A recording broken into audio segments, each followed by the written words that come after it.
आओ, इसने हाथ पकड़ कर उसे खड़ा किया। वह ईरम को पकड़े ड्राइंग रूम में आ गई।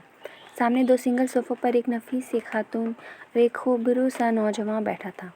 सामने रखी मेज़ लवाज़मात से सजी थी। वह सोनिया बसासरा मेहमान को बहुत कुछ पेश कर रही थी। बस भाभी, हमें तो अपने जैसी ही बच्ची चाहिए, बाहया, पर्दादार, सोम व सलाह की पाबंद। वह खातून मुस्कुराकर कह रही थी। हमारी ईरम तो कभी सर ढके बगैर गेट से बाहर नहीं निकलती। अस्सलाम वालेकुम। वह ईरम को साथ लिए अंदर दाखिल हुई। इसके सलाम पर सब ने सर उठाकर देखा। गुलाबी पूरी आस्तीनों वाली शलवार कमीज़ में हम रंग दुपट्टा अच्छी तरह फैलाकर सर पर लिए ईरम झुकी झुकी निगाहों से सामने एक सोफ़े पर आ बैठी। हया भी साथ ही थी। कमर पर गिरते सिल्की बाल, ग्रे लाइंस शर्ट और ट्राउज़र से तन किए, दुपट्टा कंधे पर डाले ईरम के साथ ही टांग पर टांग रखे पूरे एतमाद तरीके से बैठ गई। बेगम करीम की मुशफ़क़ सी आँखों में ईरम के लिए पसंदीदगी की झलक उठी थी। इन्होंने तायदी अंदाज में अपने स्मार्ट से बेटे को देखा, मगर वो ईरम को नहीं बल्कि बहुत गौर से हया को देख रहा था। और बेटा, आप क्या करती हो? बेटे को मतवज्जा ना पाकर वह ईरम से मुखातिब हुई। जी, मास्टर्स कर रही हूँ इंग्लिश लिटरेचर में। ईरम ने झुकी झुकी नज़रों से जवाब दिया। तभी हया को महसूस हुआ कि वह लड़का मुसलसल उसे देख रहा है, बड़ी जांचती परखती नज़रों से। दफ़ातन इसने पॉकेट से अपना ब्लैकबेरी फ़ोन निकाला और खामोशी से सर झुकाए बटन प्रेस करने लगी। ख़वातीन आपस में मशरूफ़ थी, मगर हया कुछ अजीब सा महसूस करती कंखियों से उसी को देख रही थी। तभी हौले से इसके मोबाइल से माय नेम इज़ शीला की आवाज़ गूंजी, जिसे इसने फ़ौरन बंद कर दिया, मगर वह सुन चुकी थी। शीला के साथ शादियों का मखसूस शोर भी सुनाई दिया था। वो ईरम ने भी शायद कुछ सुना था, तभी चौंक कर गर्दन उठाई और फिर कदरे सबकी से वापस झुका दी। हया को अपने जिस्म से जान निकलती हुई महसूस हुई। क्या दुनिया इतनी छोटी थी? वह अब मोबाइल पर कुछ देख रहा था। कभी स्क्रीन पर देखता तो कभी हया और ईरम के चेहरों पर नज़र डालता। साफ ज़ाहिर था कि वह कुछ मिलाने की शय कर रहा था। फिर एकदम वो उठा और तेज़ी से कमरे से निकल गया। एक शर्मिंदा सी खामोशी ने सारे माहौल को घेर लिया। हया ने सर झुका दिया। इसे अपना दिल डूबता हुआ महसूस हुआ था। वह बहुत बेचैन सी बैठी, पाँव ऊपर सोफ़े पर समेटे, हाथ में रिमोट पकड़े वह झुलाई हुई सी चैनल बदल रही थी, मस्तरब, बेबस, परेशान। स्मार्ट टीवी की स्क्रीन पर पूरे म्यूज़ के साथ इश्तहार चल रहे थे। वह गायब दिमागी से स्क्रीन को देख रही थी, जहां मोबाइल कंपनी के साथ गैर तस्दीक शुदा सिम का इस्तेमाल कानूनन जुर्म है, PTA लिखा आ रहा था। जाने कब पॉज का बटन इससे दबा और इश्तहार वहीं रुक गया। वो इतनी दूर भटकी हुई थी कि प्ले भी ना कर सकी। दफ़ातन दरवाजे में फ़ातिमा बेगम की शक्ल दिखाई दी। वह थकी थकी सी अंदर दाखिल हो रही थी। हया रिमोट फेंक कर तेज़ी से उठी। क्या बात थी? सामा ताई ने क्यों बुलाया था? ईरम के रिश्ते के लिए जो लोग इस दिन आए थे, इन्होंने इनकार कर दिया है। हालांकि रिश्ता मांग चुके थे, और हया का दिल बहुत डूब कर उभरा था।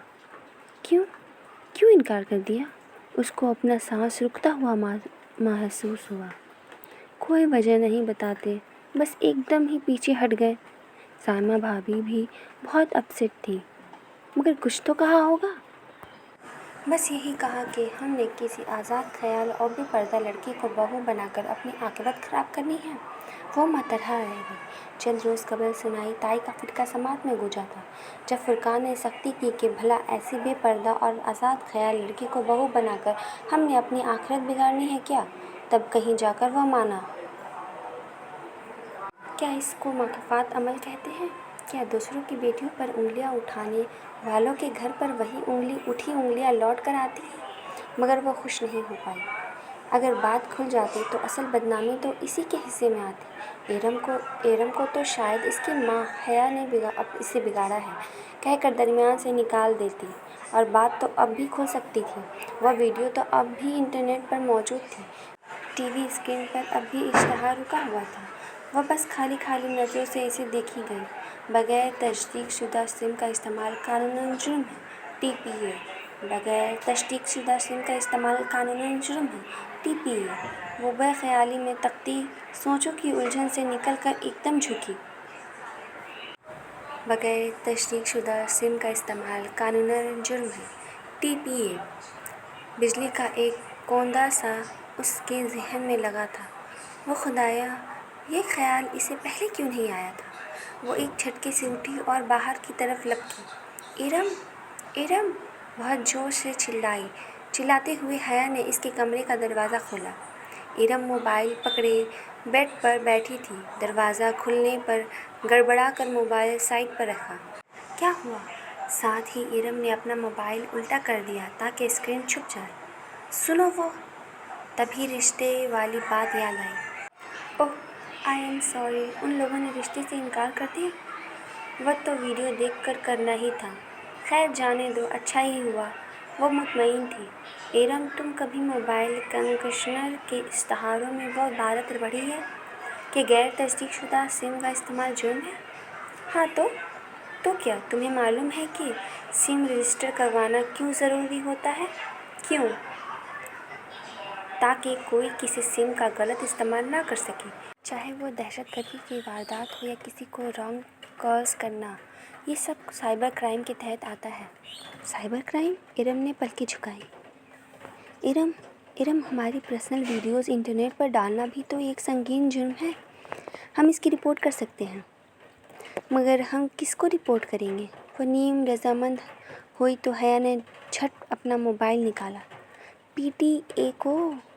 दरवाज़ा बंद करो, मैं हेल्पलाइन से नंबर लेती हूँ।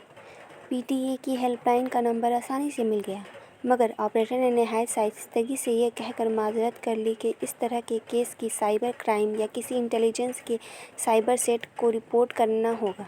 हया ने इनके मुल्क की सबसे बड़ी सरकारी सर्वेलेंस एजेंसी के साइबर क्राइम सेल का ईमेल एड्रेस तो ले लिया, लेकिन अब वो मतज़ब्ज़त बैठी थी।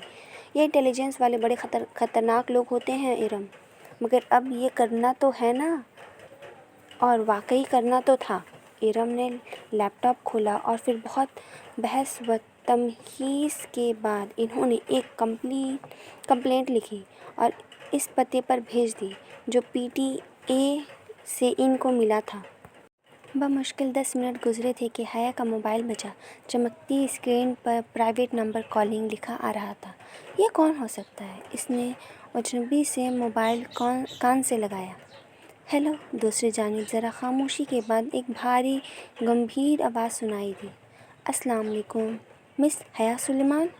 जज जी, आप कौन? मैं मेजर अहमद बात कर रहा हूँ, साइबर क्राइम सेल से। आपने हमारी एजेंसी में रिपोर्ट की है। हमें अभी आपकी कंप्लेंट मौसूल हुई है। वह जो कोई भी था बहुत खूबसूरत बोलता था, गहरा, गंभीर मगर नम लहजा जिसमें ज़रा सी चाशनी भरी तपिश थी, गर्म और सर्द का इम्तज़ाज। मगर मिराज अहमद, मैंने कंप्लेंट में अपना नंबर तो नहीं लिखा था, वो धक धक करते दिल के साथ कह रही थी। इरम भी हैरत भरे खौफ से इसको देख रही थी। जवाबन वो धीरे से हंस दिया। नंबर तो बहुत सा आम सी चीज़ है मिस सुलेमान, मैं तो आपके बारे में बहुत कुछ जानता हूँ। क्या? यही कि आप सुलेमान असगर की बेटी हैं। आपके वालिद की एक कंस्ट्रक्शन कंपनी है। आपका भाई रोहिल जॉर्ज मिशन यूनिवर्सिटी में ज़ेर तालीम है। खुद आप इंटरनेशनल इस्लामिक यूनिवर्सिटी में LLB ऑनर्स शरीदा एंडला के 5वें साल में हैं। फरवरी में आप एक्सचेंज प्रोग्राम के तहत इस्तांबुल जा रही हैं, गालिबन सबांजी यूनिवर्सिटी में, और पिछले हफ्ते अपने कज़न और फुरकान की मेहंदी के फंक्शन पे बनने वाली वीडियो की इंटरनेट पर अपलोडिंग को आपने रिपोर्ट किया है। Is that right ma'am? वह जो दम बखुद सुनती जा रही थी बिल्कुल बोल पाई। जी, वही वीडियो। अब आप क्या चाहती हैं? यही कि आप इसे वेबसाइट से हटा दें। इसकी आवाज़ में बहुत मिन्नत भरी आई थी। ओके, और कुछ? और जिन लोगों के पास इसकी CD है वो भी। आगे इसका गला रंधा गया। एहसास तौहीन से कुछ बोल ही नहीं गया। मैं शहर के एक एक बंदे से वो वीडियो निकलवाऊंगा, आप बेफिक्र रहिए। اور اسے لگا مانو بوجھ اس کے اوپر سے اتر گیا ہو۔ Thank you major Ahmad. اس کے انداز سے لگ رہا تھا کہ وہ فون رکھنے والی ہے تو وہ بول اٹھا، تھینک یو تو آپ تب کہیں جب میں یہ کام کر دوں، اور اس کا کام تو محض شروع کرنے کے لیے بھی مجھے آپ کا تعاون چاہیے۔ کیسا تعاون؟ میڈم، آپ کو ذرا سی تکلیف کرنی ہوگی۔ آپ کو اس ویڈیو کے باقاعدہ رپورٹ کرنے کے لیے میرے آفس آنا ہوگا۔ کیا؟ نہیں میں نہیں آ سکتی۔ وہ پریشانی سے ہکلا گئی۔ ایرم بھی ککڑی مندی سے اس کا چہرہ دیکھنے لگی۔ پھر تو یہ کام نہیں ہو پائے گا۔ ایسے اسٹیپ فون پر نہیں لیے جا سکتے۔ اسے لگا وہ محفوظ سا مسکرا رہا تھا۔ مگر میں نہیں آ سکتی۔ اور وہ کیسے آ سکتی تھی؟ اگر کسی کو پتہ چل جاتا تو کتنی بدنامی ہوتی۔ آپ کو آنا پڑے گا، میں گاڑی بھیج دیتا ہوں۔ نہیں، اچھا خدا حافظ۔ اس نے جلدی سے فون بند کر دیا۔ بھاڑ میں گیا یہ اور اس کا سائبر کرائم سیل۔ اگر ابا یا تایا ابا کو پتہ چل گیا کہ ہم ایک ایجنسی کے ہیڈ کوارٹرز گئے ہیں تو ہماری ٹانگیں توڑ دیں گے وہ۔ میں تو پہلے ہی کہہ رہی تھی کہ رپورٹ نہ کرو۔ پرائیویٹ نمبر سے پھر کال آنے لگی تھی۔ اس نے جھنجھلا کر فون ہی آف کر دیا۔ اس ویڈیو سے زیادہ میجر احمد نے اسے بلیک میل کیا ہے، یہ خیال پھر سارا دن اس کے ذہن میں گونجتا رہا۔ وہ بہت تھکی ہوئی پاسپورٹ آفس سے نکلی تھی۔ اسلام آباد سے پنڈی کا اتنا لمبا اور رش بھری سڑک پر تھکا دینے والا سفر کر کے وہ آج پاسپورٹ آفس سے اپنا پاسپورٹ اٹھانے آئی تھی، مگر یہاں علم ہوا کہ پاسپورٹ 14 جنوری کو ہی مل پائے گا اور ابھی 14 جنوری میں ہفتہ باقی تھا۔ اسلام آباد میں کوئی تکنیکی مسئلہ تھا، اس لیے اسے پنڈی میں ہی اپلائی کرنا پڑا تھا۔ واپسی پر بھی اتنا ہی رش تھا۔ کچھ شاپنگ کے بعد جب وہ میری روڈ پر آئی تو مغرب چھا رہی تھی۔ سڑک گاڑیوں سے بھری پڑی تھی اور گاڑیوں کا یہ سیلاب بہت سست روی سے بہہ رہا تھا۔ سگنل پر اس نے گاڑی روکی اور شیشے کھول دیے۔ اس کا ذہن ابھی تک پاسپورٹ میں الجھا ہوا تھا۔ یکایک کوئی اس کی کھڑکی پر جھکا۔ سونیو، کیا سوچ رہی ہو؟ وہ بری طرح چونکی اور سر اٹھا کر دیکھا۔ وہ وہی تھا، ڈالی۔ ناگواری کی ایک لہر اس کے چہرے پر سمٹ آئی۔ اسے بھول گیا کہ کبھی ڈالی نے اس پر کوئی احسان کیا تھا۔ ہٹو سامنے سے، وہ جھڑک کر بولی۔ وہ کھلی کھڑکی میں اس طرح ہاتھ جما کر کھڑا تھا کہ وہ شیشہ اونچا نہیں کر سکتی تھی۔ لو باجی، میں تو سلام دعا کرنے آئی تھی اور آپ غصہ کر رہی ہیں۔ اس روز والے سخت تاثرات ڈالی کے چہرے پر نہیں تھے۔ اس کے چہرے پر کراہیت بڑی معصومیت تھی۔ ہٹو سامنے سے، ورنہ میں پولیس کو بلا لوں گی۔ ہائے باجی، ڈالی سے ایسے بات کرتی ہو؟ اور آپ کی تعریفیں کر کے ڈالی نے میرا سر کھا لیا تھا۔ اس نے آواز پر سر گھما کر دیکھا تو فرنٹ سیٹ کی کھلی کھڑکی پر ایک اور خواجہ سرا کھڑا تھا۔ ڈالی کی سیاہ رنگت کی نسبت اس کا رنگ ذرا صاف تھا۔ وہ دونوں ہاتھ کھڑکی کی چوکھٹ میں دیے رکھا تھا۔ یہ کون ہو تم؟ ہٹو میری گاڑی سے۔ اسے ٹھنڈے پسینے آنے لگے تھے۔ یہ جی میری بہن ہے پنکھی۔ بڑا شوق تھا جی اسے آپ سے ملنے کا۔ ایک بڑی ضروری بات کرنی تھی جی ہمیں آپ سے۔ Get last. اس نے ہاتھ بڑھا کر شیشہ اونچا کرنا چاہا مگر پنکھی نے اپنا ہاتھ اندر کر دیا۔ ایک دم سے اس کی کلائی سامنے آئی تھی۔ اس کی کلائی پر ایک گلابی سرخ سا کانٹا بنا تھا، جیسے جلا ہوا یا شاید برتھ مارک۔ ہٹو! I said get lost. وہ عام طیش میں شیشہ اوپر کرنے لگی مگر پنکھی نے اس پر اپنے ہاتھ رکھ دیے تھے۔ شیشہ اوپر نہیں ہو پا رہا تھا۔ باجی اسے نہ کرو پنکھی نال، اس کا ہاتھ زخمی ہو جائے گا جی، ڈالی نے پیچھے سے کہتے ہوئے ہاتھ بڑھا کر اس کے کندھے پر رکھا تو وہ تیورا کر گھومی۔ اس نے ڈالی کو دھکا دیا اور وہ لڑکھڑا کر چند قدم پیچھے ہٹا تو اس نے جلدی سے شیشہ اوپر چڑھا دیا۔ اب تم بھی ہٹو ادھر سے ورنہ میں لوگوں کو اکٹھا کر لوں گی۔ وہ ہاتھ بڑھا کر پنکھی کی طرف والا شیشہ بند کرنے لگی لیکن وہ اڑ ہی گیا تھا۔ باجی جی میں تو تانوں ڈالی کے دل کی بات بتانے آئی تھی اور تسا اس طرح کر رہے ہو۔ یہ جو ڈالی ہے نا یہ بڑا پسند کرتی ہے آپ کو مگر اقرار نہیں کرتی ہے۔ پنکھی नोई अंदाज में बन बन कर बोल रही थी। पीछे डॉली शीशा बजाने लगा था। वो पूरी कुव्वत से शीशा ऊपर चढ़ाने लगी। पंखी ने लम्हा भर को गर्दन मोड़कर डॉली को देखा तो इसकी गिरफ्त ज़रा ढीली हुई। हया ने फ़ौरन शीशा ऊपर चढ़ाया। पंखी ने चौंक कर देखा, फिर उंगलियां खींचनी चाही, मगर वो मुसलसल शीशा ऊपर कर रही थी। पंखी की उंगलियां फंस कर रह गईं और छड्डो बाजी जी। दफतन पंखी के दाएं हाथ की उंगली से खून की बूंद टपक कर शीशे पर गिरी तो इसे होश आया। एक झटके से उसने लवर नीचे की और शीशा 1 इंच नीचे गिरा। पंखी ने गुस्से से उसे घूरते हुए बाहर खींचे। गाड़ी आगे भगाने से कबल इसने बहुत गौर से पंखी के हाथों-हस को देखा था। दाएं हाथ, जिसकी कलाई पर काटने का जला हुआ निशान था, इसकी शहादत की उंगली से खून निकलता था और बाकी दोनों हाथ की उंगलियों के ऊपर पूरों की कदरी लकीरें, मोटी सी भूरे लकीरें बन गई थी। यकीनन इसके हाथ जख्मी हैं, मगर इसे परवाह नहीं थी। वज़न से गाड़ी आगे ले गई। फिर इसने बैक मिरर में देखा। वो दोनों ख्वाजा सराब बार बार मुड़ मुड़ कर उसे गुस्से से देखते हुए सड़क पार कर रहे थे। डॉली ने पंखी का जख्मी हाथ पकड़ रखा था और गुस्से से पलटकर हया की दूर जाती गाड़ी को देखते हुए कुछ कह रहा था। इसने सर झटक कर एस्केलेटर पर जोर बढ़ा दिया। कम से कम इतनी उम्मीद इसे थी कि अब वह डॉली इसका पीछा करने की हिम्मत नहीं करेगा। बहुत जल्द वह गलत साबित होने वाली थी। हया, हया! जैसे ही वह घर में दाखिल हुई, लाउंज में बैठे सुलेमान साहब तेज़ी से इसकी तरफ आए। इनके चेहरे पर गैज़ व गज़ब छाया था। वो डर कर पीछे हटी। तभी फ़ोन की घंटी बजी। यह वीडियो तुम्हारी है? तुम मुझे करती हो? रोहेल, जो सोफ़ा पर बैठा था, एकदम उठा और बहुत सी डिशेस की तरफ उछला। वहाँ सब मौजूद थे। ताया, फुरकान, दावत भाई, रोहेल और एक तरफ इरम ज़मीन पर बैठी रो रही थी। दूर कहीं फ़ोन की घंटी बज रही थी। नहीं, नहीं, वह इनको कहना चाहती थी। इसका मुंह तो हिलता था पर आवाज़ नहीं निकल रही थी। वह सब इसका खून लेने पे तुले थे। सुलेमान साहब आगे बढ़ते और इसके मुंह पर थप्पड़ मारा। बेहया, बेहया, इसे थप्पड़ों से मारते हुए सुलेमान साहब कह रहे थे। इनके लब हिल रहे थे, मगर इनसे आवाज़ डॉली की निकल रही थी। वो सुलेमान साहब नहीं, डॉली बोल रही थी।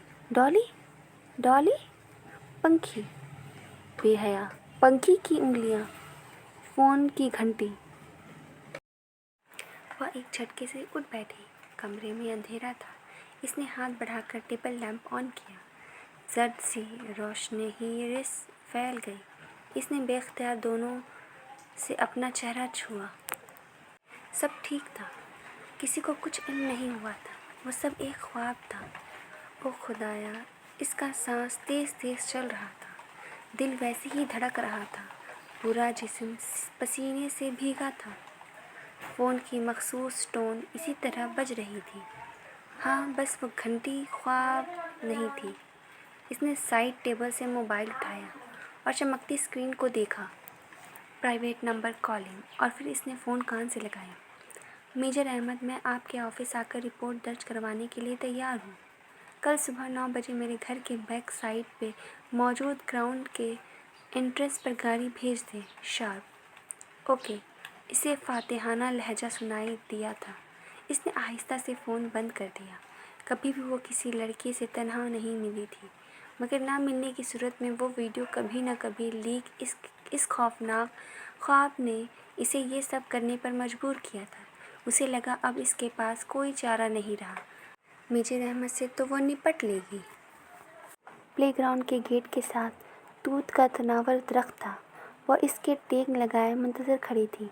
सुर्ख ए-लाइन कमीज़, चूड़ीदार पजामा, ऊपर स्टाइलिश सा सुर्ख स्वेटर जिसकी लंबी आस्तीनें हथेलियों को ढाँप कर उंगलियों तक आती थी, और कंधों पे ब्राउन छोटी सी स्टॉल नुमा शॉल। लंबे बाल पीछे कमर पर गिर रहे थे। सर्दी और धुंध में वह मुस्तरब सी खड़ी थी। इरम या राज इसने किसी को नहीं बताया था। यह ख़तरा इसको अकेले मोल लेना था। दफातन इसने बेचैनी से घड़ी देखी। 9 बजने में 1 मिनट था। اسی پل ایک کار زن سے اس کے سامنے آ کے رکی۔ سیاہ پرانی مرسڈیز اور اس کسی بت کی طرح سامنے دیکھتا ڈرائیور۔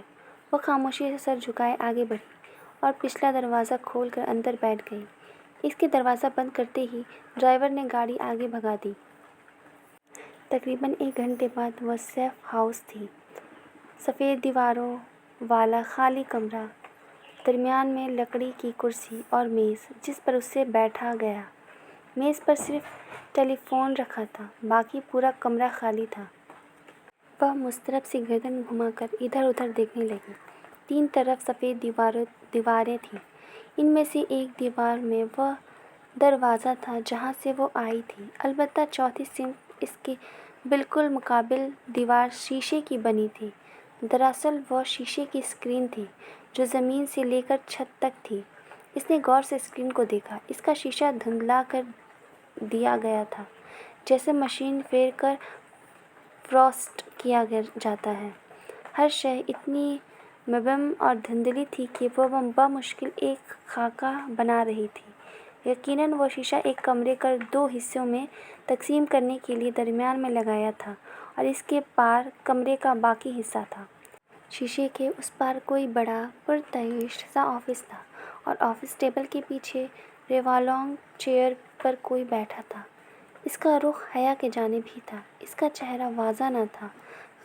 خاکی یونیفارم، سر پر کیپ، ٹیک لگا کر کرسی پر بیٹھا، میز پر رکھی ہوئی کوئی چیز انگلیوں پر گھماتا ہوا، شاید دیکھ بھی اسی کو رہا تھا، مگر اس کی آنکھیں واضح نہ تھیں۔ واضح بھی تھی تو بس ایک چیز، اس آفیسر کے گندمی چہرے کے دائیں طرف والے آدھے پہ یک بدنما سی کالک، جیسے آدھا چہرہ جھلس گیا ہو۔ دفعتاً وہ شخص آگے کو جھکا اور میز سے کچھ اٹھا کر کان سے لگایا، غالباً فون کا ریسیور۔ ٹرنگ ٹرنگ۔ یکدم حیا کے سامنے میز پر رکھا فون بجنے لگا۔ وہ چونکی۔ فون مسلسل بج رہا تھا۔ وہ شخص اسے کال کر رہا تھا۔ اس نے دھڑکتے دل سے ریسیور اٹھایا اور کان سے لگایا۔